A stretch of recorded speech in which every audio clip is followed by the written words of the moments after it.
자, 화성암 다 암기하셨나요? 이제 퇴적암에 대해서 알아볼게요. 아까 선생님이 퇴적이라는 것이 쌓이는 것이라고 그랬죠? 쌓인다. 반대말은 침식. 침식. 깎인다라고 얘기할 수 있을 거예요. 깎인다.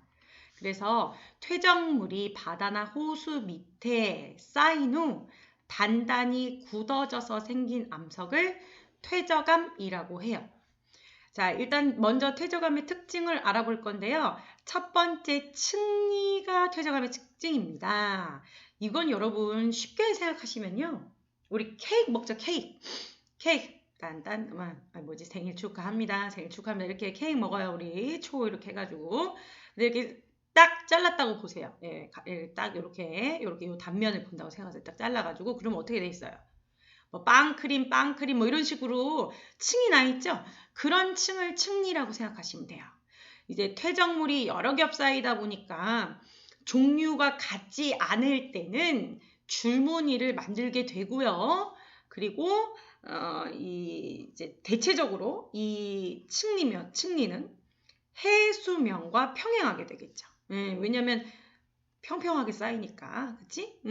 그래서 해수면이라는 것은 뭐냐면 우리가 뭐 호수든 아니면 바다든 이렇게 물이 항상 이렇게 수평하게 형성되어 있잖아요. 기울어지진 않잖아요. 그래서 쌓일 때도 대부분 그렇게 쌓인다는 얘기예요.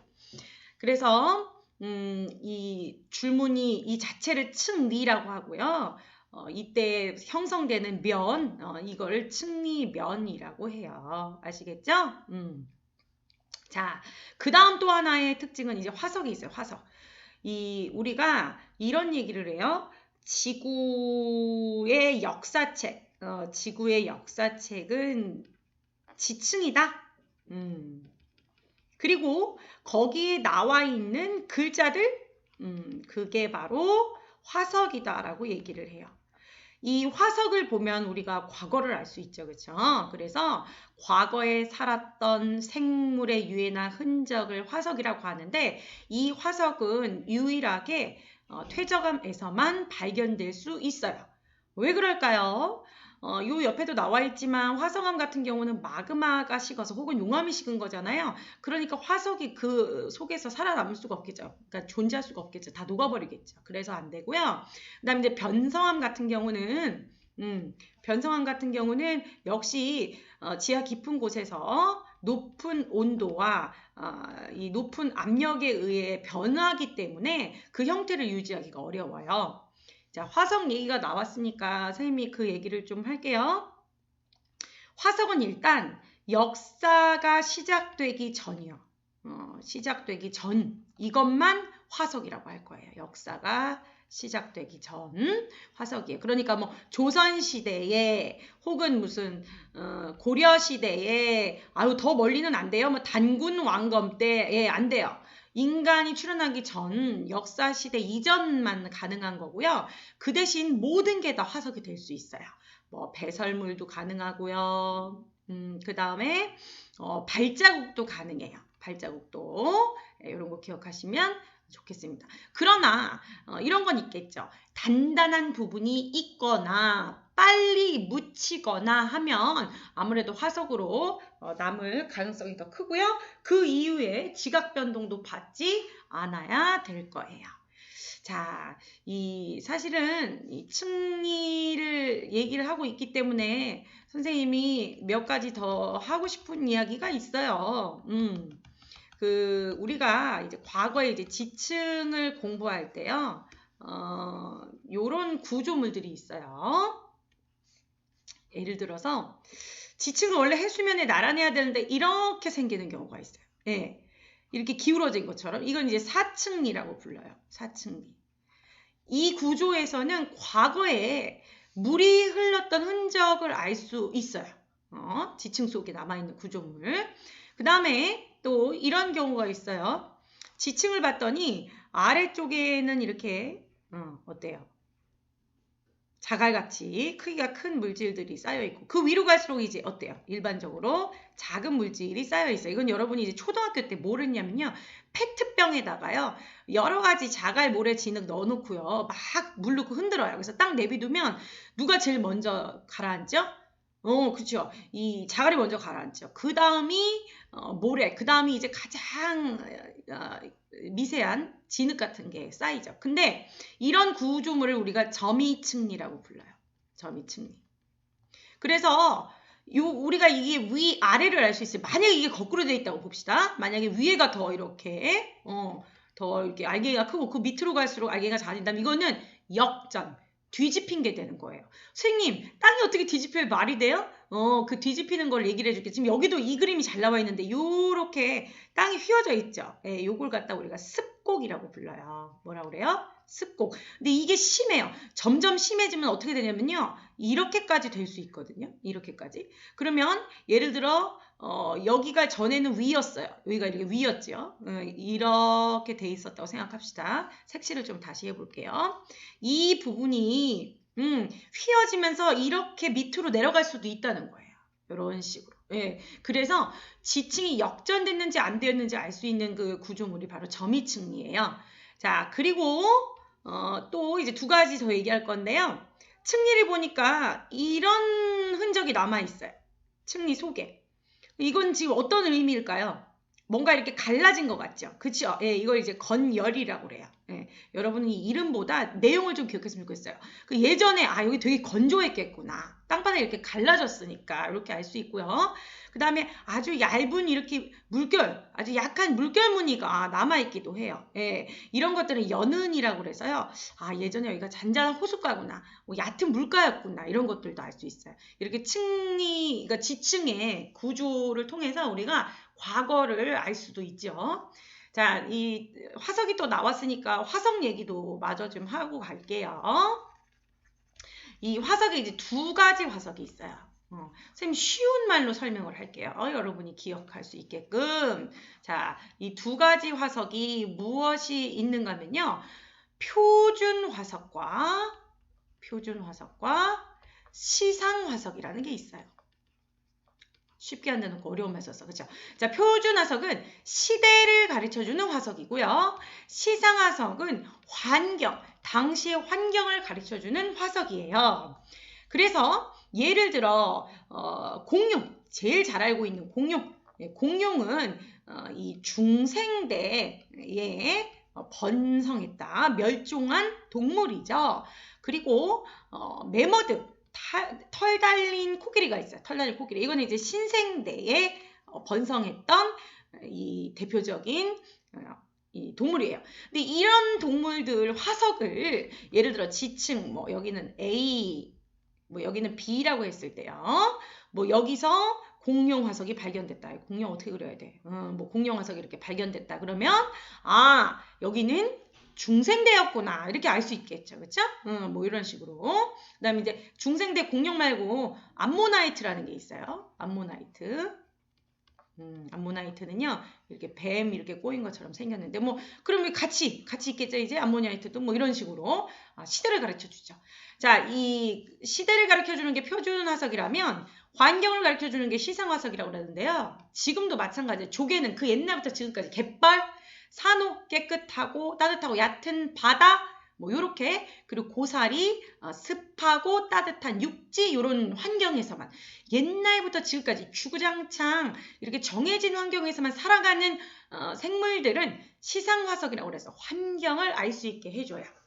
자, 퇴적암에는 이런 층리와 화석이 발견된다는 거 반드시 기억해 주시기 바래요. 자, 이번엔 종류를 좀 알아볼게요. 조금 더 확대를 해서 볼까요? 이 퇴적암의 종류는요. 여러분 이걸 외우는 게 어려운 게 아니라요. 이런 분류를 잘 하셔야 돼요. 퇴적암은 때로는 크기에 따라 분류하기도 하고요. 때로는 종류에 따라 분류하기도 해요. 자, 그래서 이 분류가 정확하게 돼야지만 돼요. 요즘엔 이런 것들을 잘 물어보거든요. 자, 먼저 크기. 그럼 이렇게 생각을 해봅시다. 자, 이 밑에 그림하고 좀 같이 봐야 되겠어요. 자, 우리가 이제 일반적으로 이제 자갈이 크기가 제일 크죠. 그다음 이제 모래가, 그다음 진흙은 가장 입자가 작다고 생각하시면 돼요. 입자가 제일 작아요. 이렇게 좀 더 작게 선생님 표시를 했죠. 자, 이때 주로 자갈이 쌓인 돌을 여감이라고 그래요. 여감. 주로 자갈이 쌓인 돌이. 자갈만 쌓이기는 어렵죠, 사실은. 그러니까 주로 자갈이야. 모래도 있고 진흙도 있는데 주로 자갈. 그 다음에 주로 모래가. 이것도 마찬가지로 모래만 쌓이기는 어려워요. 진흙도 좀 섞여 있겠죠. 근데 주로 모래가 쌓인 퇴적암을 사암, 모래사자죠. 모래사자. 그 다음에 진흙이 주로 쌓인 퇴적암을 셰일이라. 자, 근데요, 여러분, 초등학교 때, 이암이라는 말 들어보지 않으셨나요? 예, 선생님도 이제 가끔 이제 초등학생들을 지도하는데, 이암이라는 게 있어요. 여러분, 셰일과 이암은 물론 진흙이 쌓였지만, 엄연히 다른 암석입니다. 그래서 이암은요, 어떤 쪼개짐 없이 그냥 부서지는 게 이암이고요. 예, 부서지는 게 이암이고요. 셰일은 판형으로 쪼개지는 암석이에요. 예, 셰일은 어떻게 된다? 예, 판형으로 쪼개지는 암석이다. 그거를 좀 기억해 주셨으면 좋겠어요. 자, 그러면 우리가 크기에 대한 건 했죠. 그럼 이거 같이 할게요. 생각을 해보세요. 이렇게 비가 오면요. 하늘에서 이렇게 비가 오면은 물이 이렇게 계곡을 따라서 흐르게 되죠. 사실 이제 우리가 이게 과학에 있어서 전에 선생님이 뭐 V자국이라든지 퇴적층, 선상지, 공유, 뭐 우각호, 그다음에 삼각조까지 이런 것들을 이제 과학에서 가르쳤는데, 그게 이제 어디로요? 우리 사회로 다 갔더라고요. 그래서 사회에서 이제 배울 거지만 흐르는 물, 우리가 흐를 물수에서 유수는 지형을 변화시키게 돼요. 그래서 이제 막 이렇게 내려오는데 물살에 따라서 이제 자갈모래 진흙 막 같이 막 내려오죠. 그러다 보면 아무래도 무거운 자갈이 이제 더 멀리 못 가고요. 그다음에 이제 모래는 조금 더 멀리 가고 이제 진흙이 가장 멀리 가는데요. 한 층을 선생님이 더 만들어 볼게요. 한 층을. 이제 한 층을 더 만들면 조금 더 먼 곳에는 석회질 물질이 갈 수 있어요. 석회질 물질이라고 하면은 어떻게 생각하면 되냐면 뭐 뼈가루 혹은 뭐 산호가루, 조개 껍질 가루 이런 것들을 석회질 물질이라고 하죠. 자, 그래서 이 자갈이 쌓인 여감이 주로 바닷가 가까운데 그 다음 산, 그 다음 셰일, 그리고 이제 지금 배우겠지만 석회질 물질이 쌓인 석회암이 가장 먼 바다까지 가서 쌓일 수가 있어요. 그래서 이제 크기와 이런 위치 관련도 잘 기억해 주시고요. 이제 종류에 대해서 알아볼게요. 소금이 쌓이면 암염이라고 해요. 여러분은 우유니 사막을 알고 있나요? 우유니 사막. 선생님이 그 밴드에다가 관련되는 거 한번 링크 한번 걸어줄게요. 우리가 요거는 어디다 하면 좋을까? 잠시만요. 남미가 있죠. 남아메리카. 그래서 뭐 이제 북미가 있고 그다음에 이제 이게 남미가 있어요. 이제 그럼 여기에는 이제 로키 산맥이 있고요. 여기 이제 안데스 산맥이 있죠. 그 안데스 산맥에 있는 돌이라서 선생님이 그 화성암 중에 안산암 그 얘기도 했어요. 근데 이제 요 산맥을 요 옆에서 본다고 치면 이런 형태를 갖고 있어요. 그래서 우리가 지금 이 부분을 어떻게 해석하냐면 예전에 그 사이가 바다였다는 거죠. 바다였는데, 요게 점점 융기한 거야. 융기라고 그래. 융기. 땅이 위로 올라왔다는 거죠. 그래서 이 산 꼭대기가 돼버린 거죠. 그럼 이제 이 물은 시간이 지남에 따라 다 이제 증발을 하고, 그래서 이 남미의 이 안데산맥 이쪽으로 가면은 소금 사막이 산 꼭대기에 펼쳐져 있어요. 우유니 사막. 엄청 유명하죠. 그래서 거기 이제 과거에는 소금으로 된 호텔도 있고 막 그랬는데 선생님이 최근에 그 본 다큐멘터리에서는 이제 비가 오고 그래서 녹고 그래서 이제 위험하기도 하고 해서 뭐 마지막 영업을 한다 뭐 이랬던 걸 봤던 것 같아요. 그리고 그 우유니 사막에 가면은 끝도 없이 소금 사막이 이루어져 있잖아요. 그래서 비가 살짝 오면은 물이 살짝 이렇게 쌓이니까 거기서 사람들이 사진을 찍어요. 그러면 꼭 하늘 위에 떠 있는 것처럼 이 물이 그대로. 그리고 이 우유니 사막이 실제로 바다였다는 증거가요. 이 중간쯤에 섬 하나 있어요. 섬 하나 있는데 거기 보니까는 산호랑 조개 껍질 화석이 막 드글드글 있는 거죠. 여러분 우리 지구는 참 신비로워요. 그렇죠? 그래서 선생님도 꼭 가보고 싶은 곳이 바로 이 우유니 사막이에요. 예, 정말 재밌을 것 같아요. 자, 그래서 그런 곳에 가면은 바로 암염이 있다는 거죠. 예. 근데 여러분 보세요. 다 암 이렇게 끝났는데 얘만 염으로 끝났어. 암염이야, 암염. 우리가 소금 들어있는 치약, 그 대나무의 소금이라고 해서 주겸치약도 있는데, 암염, 이거 좀 기억했으면 좋겠고요. 자, 화산재가 쌓여요. 여러분, 화산이 이렇게 폭발하면요. 화산이 뻥 하고 폭발하면요. 화산자갈, 화산탄, 화산재, 화산진 막 이런 것들이 있어요. 이제 크기별로 따지면 이제 탄이 제일 크고요. 그다음 이거 순서대로 좀 적어줄 걸. 기왕에 적어주는 거 선생님 좀 잘 적어줘 볼게요. 그래서 화산탄이 제일 큰 거고요. 그다음에 이제 자갈. 막 이렇게 튀어나와. 같이 마그마 나오는 게 아니야. 그다음에 그다음 화산진, 이게 먼지진, 이게 제일 작은 입자예요. 왜 집진장치 이런 말 하잖아요. 먼지를 모으는. 그래서 화산재가 이제 화산 폭발하면 하늘에 이렇게 쌓여 일단 있어요. 바로 내려오진 않아요. 그래서 화산이 폭발하고 나서 한 일주일 정도는 굉장히 어두워요. 그리고 그게 싹 이제 가라앉죠. 그러면 그 가라앉은 게 쌓인 게 응해암이에요. 예, 응해암, 응회암. 예, 이렇게 기억하시면 되고요. 아까 선생님이 얘기했던 석회질 물질, 어떤 조개 껍질, 산호, 사실 사람의 뼈나 이빨 이런 거 다 석회질 물질이라고 불러요. 나중에 배우겠지만 좀 어려운 말 한번 할게요. 주 성분이 탄산, 칼슘인 이 물질들을 석회질 물질이라고 해요. 그래서 이 석회질 물질이 쌓인 게 바로 석회암이고요. 시멘트의 원료가 되겠죠.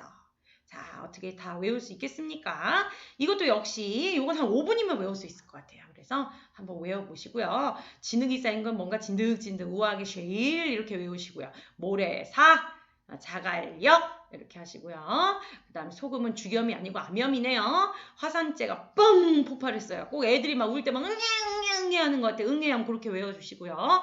자, 석회질 물질이 석회암인 거 모르면은 문제가 심각하죠. 그렇죠? 이거 외울 것도 없는데. 자, 이렇게 기억해 두시면 되겠습니다. 자, 그래서 퇴적암의 생성 과정까지 하면 이제 마무리가 되겠어요. 이번 시간이. 자, 여기 한번 볼까요? 퇴적암은 일단 풍화 침식을 받아야 돼요. 풍화, 깎이고 부서지고 뭐 이런 과정이죠. 풍화 다음 시간에 나오니까 선생님 그냥 간단하게만 일단 풍화 침식 비슷한 의미라고만 하고 갈게요. 그 다음에 운반이 돼야 돼요. 운반이 주로 이제 물이 하겠죠. 물이. 그 다음에 쌓여요. 자, 그 쌓인 다음에 여기가 굉장히 중요해요. 여러분. 예, 핵심입니다. 여러분, 우리가 뭔가를 이제 붙인다고 생각을 해보세요. 뭔가 종이를 좀 붙일 거라고 생각해봐. 선생님도 선생님이 공부할 때 어려웠던 거를 여러분 그대로 선생님 얘기하는 거야. 종이를 붙일 때 선생님은요. 종이가 있으면요. 거기다 풀칠하거든요. 그 다음에 붙이거든요. 그래야 붙는 거 아닌가요? 근데요. 얘는 아니에요. 얘는요. 그냥 얘네 종이랑 종이가 있으면 꽉꽉 누르면 붙는다는 거예요. 다져지고 굳어진다는 거예요. 그 이유는 이런 자갈모래 진흙 중에 어떤 그 이제 풀칠을 하는 역할을 하는 그런 광물들, 아까도 얘기했죠. 암석을 이루는 광물, 알갱이, 밥 한 공기가 암석이면 그 속에 있는 쌀벌이 콩이 광물이라고 그랬죠. 그런 광물들 중에 어떤 끈적끈적한 그런 성분을 갖는 친구들이 있어요. 그래서 누르다 보면은 걔네가 캡슐처럼 이따 펑 이렇게 터지면서 그게 풀처럼 굳어지게끔 만든다는 거. 여러분, 이거 순서 시험에 정말 잘 나오겠죠. 여러분 이거 느낌 오죠? 예, 이거 정말 그대로 외우셔야 돼요. 그래서 선생님은 다지, 굳히기, 북치기, 박치기, 다지기, 굳히기, 북치기, 박치기 이렇게 외웠어요. 풍화, 침식, 운반, 퇴적, 풍화, 침식, 운반, 퇴적, 그리고 다지, 굳히기, 북치기, 박치기 이렇게 다지기, 굳히기 이렇게 외워주시면 되겠습니다. 자, 이렇게 하면 퇴적암이 또 마무리되겠습니다. 5분의 시간을 줄 테니 퇴적암의 종류를